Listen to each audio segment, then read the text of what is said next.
Hello friends, welcome to polity simplified. आपण ही जी polity सिम्प्लिफाईडची series सुरू केलेली आहे, यात खूप साऱ्या विद्यार्थ्यांचं म्हणणं आहे, सर तुम्ही आर्टिकल डिटेल्स मध्ये घ्या. मित्रांनो, हे डिटेल्स सगळं तुम्हाला आपल्या क्लासच्या बुक्समध्ये सगळीकडे अवेलेबल असणार आहे. या सिरीजचा मेन पर्पज हा आहे की इथं दिलेली जी टेक्निकल लँग्वेज आहे, ही टेक्निकल लँग्वेज तुम्हाला समजावून सांगणं. अदरवाईज काय आहे, सगळ्या गोष्टी सर्व पुस्तकांमध्ये, सगळ्या कोचिंग क्लासेसच्या नोट्समध्ये खूप चांगल्या पद्धतीने दिलेल्या आहेत. पण काय होतं की त्या टेक्निकल लँग्वेजची मिनिंग काय आहे हे समजून सांगण्यास सिरीजचा पर्पज आहे. आणि दुसरा पर्पज हा आहे, कमीत कमी वेळात तुम्हाला आर्टिकल कसं समजावून सांगता येईल, हा याचा मेन पर्पज आहे. त्यामुळे आपण ही सिरीज सुरू केलेली आहे. त्यामुळे हे लेक्चर माझा स्वतःचा प्रयत्न हा असेल की लेंदी न करता कमी वेळात क्रिस्प पद्धतीने आणि कोणताही मुद्दा न सुटता तुम्हाला कसा सांगितला जावा, त्याचा हा पर्पज आहे. सोबत मी तुम्हाला व्हॅल्यू एडिशन सुद्धा सांगणार आहे. मात्र व्हॅल्यू एडिशनच्या पलीकडे जाऊन तुम्हाला काही गोष्टींवरती स्वतः काम करायचं आहे, जे महत्वाचं आहे. चला सुरू करूया. आर्टिकल 14 खूप इंटरेस्टिंग आर्टिकल आहे. आर्टिकल 14 कशाबद्दल आहे? Equality before law.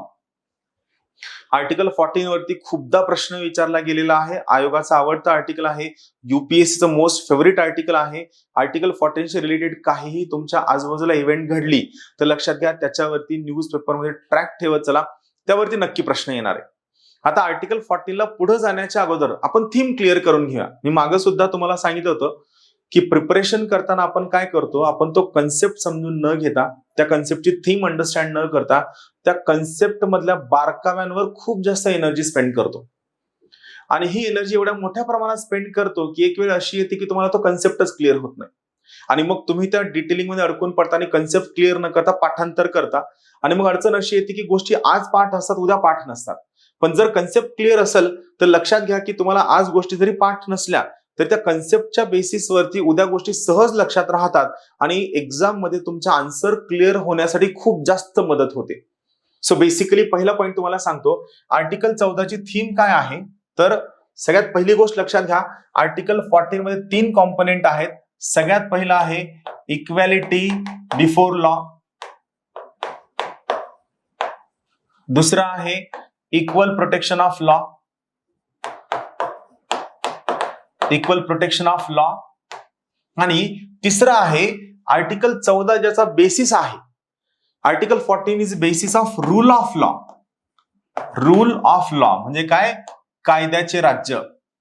लक्षात घ्या, आपल्या पॉलिटीसाठी कायद्याचे राज्य ही जी कन्सेप्ट आहे, ही कन्सेप्ट ब्रिटन मधील कॉन्स्टिट्यूशनल एक्सपर्ट एव्ही डायसी यांनी दिलेली आहे. नाव लक्षात घ्या, एव्ही डायसी यांनी रूल ऑफ लॉ म्हणजेच काय, मराठीत आपण याला म्हणतो कायद्याचे राज्य. काय शब्द आहे? कायद्याचे राज्य. तर कायद्याचे राज्य ही संकल्पना कुणी दिलेली आहे? एव्ही डायसी यांनी ही कन्सेप्ट दिलेली आहे. तर जेव्हा कधी आर्टिकल 14 तुमच्या नजरेसमोर येईल त्यावेळी लक्षात घ्या, आर्टिकल 14 मध्ये 2 कॉम्पोनेंट आहेत. पहिलं आहे इक्वॅलिटी बिफोर लॉ, दुसरं आहे इक्वल प्रोटेक्शन ऑफ लॉ. आणि या दोन्हीचा बेसिस आहे रूल ऑफ लॉ, कायद्याचे राज्य.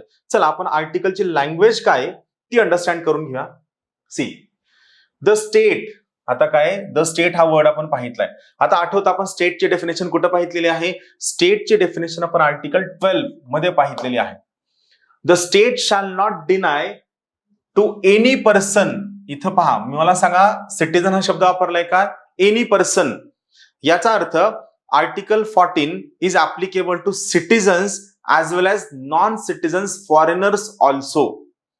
आर्टिकल 14 सिटीजन्सला सुद्धा ऍप्लिकेबल आहे, जे आपले नागरिक नाहीयेत मात्र परदेशी व्यक्ती त्यांना सुद्धा ऍप्लिकेबल आहे, except few enemy alien countries. ज्या देशांनी आपल्या शत्रुत्वाची भावना ठेवून आपल्या विरुद्ध युद्ध करण्याचा प्रयत्न केलेला आहे त्या देशाच्या नागरिकांना आर्टिकल 14 ऍप्लिकेबल नाहीये. Otherwise article 14 is applicable equally to everyone. So the state shall not deny. राज्य संस्था कोणत्याही व्यक्तीला नाकारणार नाही. काय नाकारणार नाही? इक्वॅलिटी बिफोर द लॉ पहिला component, or equal protection of law. काय? इक्वल प्रोटेक्शन ऑफ लॉ म्हणजे आर्टिकल 14 म्हणतं राज्य संस्था कोणत्याही व्यक्तीला, तो नागरिक असो अथवा नागरिक नसो, या व्यक्तीला इक्वल प्रोटेक्शन ऑफ लॉ आणि इक्वॅलिटी बिफोर लॉ नाकारणार नाही. हे मिळणार नाही असं होणार नाही. प्रत्येक व्यक्तीला इक्वॅलिटी बिफोर लॉ असेल, इक्वल प्रोटेक्शन ऑफ लॉ असेल, मात्र कुठं within the territory of India only. म्हणजे आर्टिकल 14ची डिमांड जर एखाद्या भारतीय नागरिकाने परदेशामध्ये केली, परकीय टेरिटरीवरती केली, तर तो आपल्या संविधानाचा अधिकार नाहीये. संविधान त्याची गॅरंटी देत नाही. आपलं कॉन्स्टिट्यूशन आपल्या भारतीय नागरिकाला किंवा कोणत्याही परदेशी नागरिकाला आपल्या टेरिटरीच्या बाहेर आर्टिकल 14च्या मार्फत प्रोटेक्शन देत नाही. आर्टिकल 14च्या मार्फत असणारं प्रोटेक्शन फक्त आणि फक्त इंडियन टेरिटरी मध्येच उपलब्ध आहे. परत एकदा सांगतो, आर्टिकल 14 कुणाला रेस्ट्रिक्शन करतं? स्टेटला रेस्ट्रिक्शन करतं, ज्याची डेफिनेशन आर्टिकल 12 मध्ये आहे. हे सिटीजनला आणि नॉन सिटीजनला दोघांना सुद्धा ऍप्लिकेबल आहे, एक्सेप्ट एनी मिलियन कंट्रीज. दोन गोष्टी प्रोव्हाइड करतं, इक्वॅलिटी बिफोर लॉ, दुसरा आहे इक्वल प्रोटेक्शन ऑफ लॉ, मात्र कुठं? Within the territory of India. राहील लक्षात, कशामध्ये? Within the territory of India. आता आपण काय करूया, थोडासा जास्त वेळ घेऊन आपण काय करूया, हा जो कन्सेप्ट आहे इक्वॅलिटी बिफोर लॉ आणि इक्वल प्रोटेक्शन ऑफ लॉ, हे दोन कन्सेप्ट आपण समजून घेण्याचा प्रयत्न करूया. कारण मला माहिती आहे की हे दोन कन्सेप्ट तुम्ही पुस्तकात वाचता, मात्र तुम्हाला क्लिअर होत नाहीत. So let's try to understand these two concept. सगळ्यात अगोदर आपण पाहूया, ते आहे equality before law. Equality before law म्हणजे काय? कायद्यासमोर समानता. कायद्यासमोर समानता. आता लक्षात ठेवण्यासाठी सांगतो, इक्वॅलिटी बिफोर लॉ मध्ये बी येतंय. काय येतंय? बी येतंय. यामुळे ही कन्सेप्ट आपण कोणाकडनं घेतलेली आहे? आपण ही कन्सेप्ट ब्रिटनकडनं घेतलेली आहे. ब्रिटनकडनं. पण ब्रिटिशांचं आपल्यावरती राज्य होतं, तर ब्रिटिशांचं आपल्यावरती राज्य होतं, यामुळे आपला ब्रिटिशांबद्दलचं मत कसं आहे? नकारात्मक आहे. यामुळे इक्वॅलिटी बिफोर लॉ हे लक्षात ठेवण्यासाठी, असं नाहीये हा फंडामेंटल राईट वाईट नाहीये, चांगला आहे. लक्षात ठेवण्यासाठी लॉजिक सांगतोय, इक्वॅलिटी बिफोर लॉ मध्ये बी येतं, त्यामुळे ही कन्सेप्ट आपण ब्रिटनकडनं घेतलेली आहे. ब्रिटिशांचं आपल्यावरती राज्य होतं, यामुळे इक्वॅलिटी बिफोर लॉ हा कसा आहे? हा नकारात्मक म्हणजेच काय? निगेटिव्ह फंडामेंटल राईट आहे. कसा आहे? निगेटिव्ह फंडामेंटल राईट आहे. मग हे काय म्हणतं? इक्वॅलिटी बिफोर लॉ काय म्हणतं? तर सगळ्यात पहिला पॉइंट हा सांगतं, पहिला पॉइंट की कुणालाही विशेषाधिकार नाहीत. कोणत्याही व्यक्तीला विशेषाधिकार नाहीत. म्हणजे काय? No special privileges. No special privileges. पक्क लक्षात घ्या, पहिला पॉइंट काय आहे? इक्वॅलिटी बिफोर लॉ मध्ये कोणत्याही व्यक्तीला विशेषाधिकार नाहीत, नो स्पेशल प्रिव्हिलेजेस. दुसरा पॉइंट आहे, सर्वांना भारताचा जो सामान्य कायदा आहे, हा कायदा सर्वांना समान पद्धतीने लागू असेल. सर्वांना हा जो कायदा आहे कसा असेल? हा समान पद्धतीने लागू असेल. सर्वांना समान पद्धतीने लागू असेल. तिसरा कॉम्पोनेंट आहे यामधला, कुणीही कायद्यापेक्षा मोठा नाही. कोणीही कायद्यापेक्षा मोठा नाही. पक्क लक्षात घ्या, तीनही कॉम्पोनेंट. इक्वॅलिटी बिफोर लॉ ब्रिटनकडनं घेतलेला आहे, निगेटिव्ह फंडामेंटल राईट आहे, कुणालाही विशेषाधिकार नाही, नो स्पेशल प्रिव्हिलेजेस, सर्वांना सामान्य कायदा समान पद्धतीने लागू असेल, आणि तिसरं, कोणताही व्यक्ती कायद्यापेक्षा मोठा नाही. No one is above the law. हे झालं इक्वॅलिटी बिफोर लॉ, कायद्यासमोर समानता.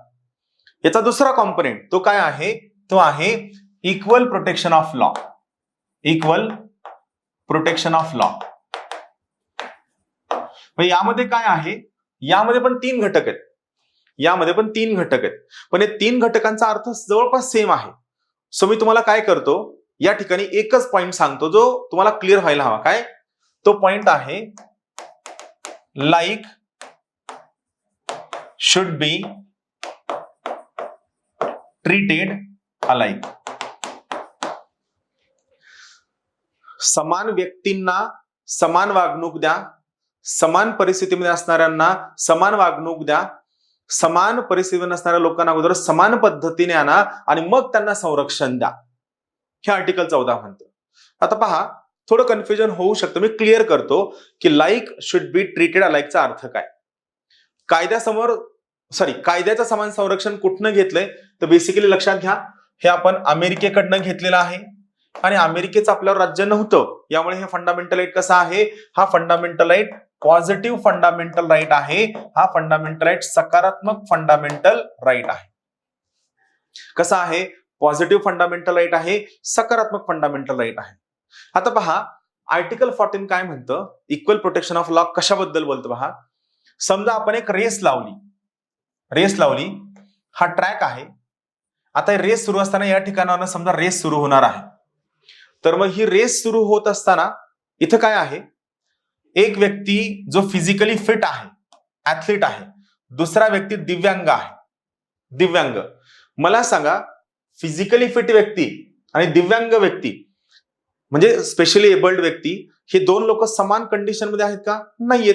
फिजिकली फिट व्यक्ती स्ट्रॉंग आहे, एबल आहे, रनिंग करू शकतो, त्याचा कोणताही अवयव निकामी झालेला नाहीये. दिव्यांग व्यक्तीमध्ये मात्र काही ठिकाणचं अपंगत्व असू शकतं. सो दोन्ही लोक समान पातळीवरती नाहीयेत, समान लेवलला नाहीयेत, समान परिस्थितीमध्ये नाहीयेत. मग आर्टिकल 14 जर अप्लाय करायचं असेल तर काय करा, हा जो फिजिकली फिट व्यक्ती आहे याला सांगा तो ट्रॅकच्या आउटर साइडनं पळायचं आणि या ठिकाणावरनं पळायचं. आणि दिव्यांग व्यक्तीला सांगायचं तू ट्रॅकच्या 75% पळायचं. 75% म्हणजे एवढा पार्ट त्याला पळायची गरज नाही. कोणाला? दिव्यांग व्यक्तीला.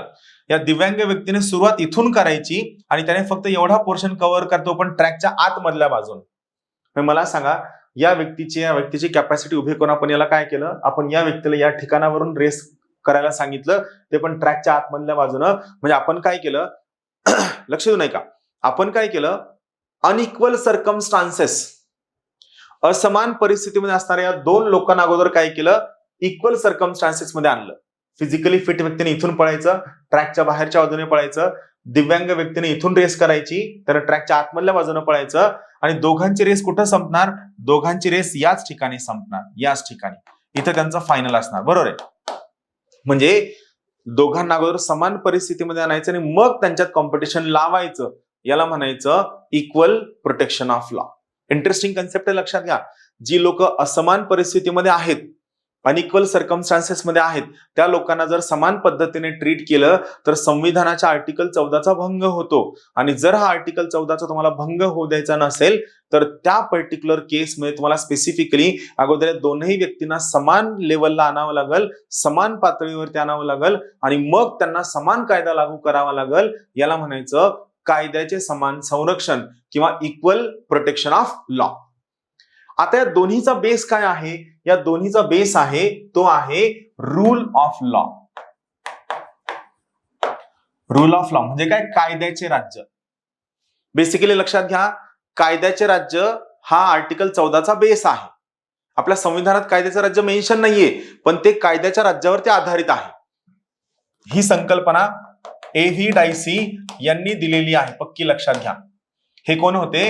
हे ब्रिटन मधील संविधान तज्ञ होते. आणि A.V. डायसी यांचं काय म्हणणं होतं की जगात लोकशाही फक्त ब्रिटनमध्ये आहे.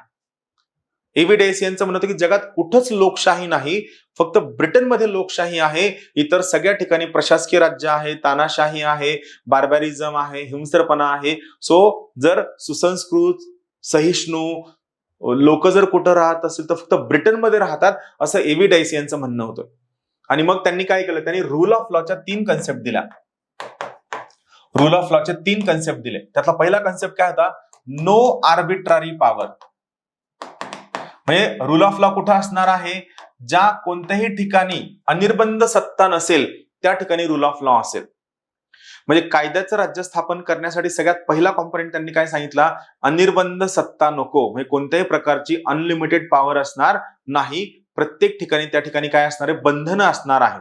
No arbitrary power. कोणत्याही प्रकारची बंधनं असणार नाहीत. No arbitrary power. दुसरं त्यांनी सांगितलं ते होतं इक्वॅलिटी बिफोर लॉ, जे आपण आता पाहिलं, इक्वॅलिटी बिफोर लॉ. आणि तिसरं त्यांनी काय सांगितलं? Fundamental rights are superior than constitution. लक्षात घ्या. म्हणजे त्यांचं काय म्हणणं होतं की फंडामेंटल राईट हे ब्रिटनच्या संविधानाचा स्त्रोत आहेत, सोर्स आहेत.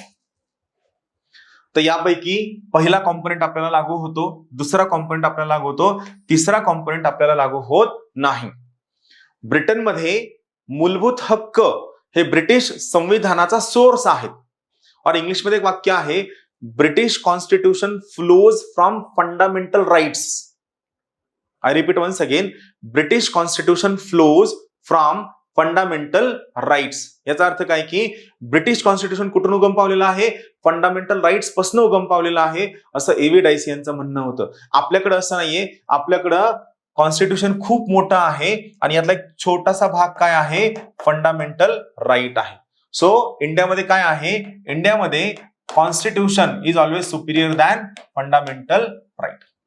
लक्षात ठेवा, इंडियामध्ये काय आहे? Constitution is always superior than fundamental rights. Clear?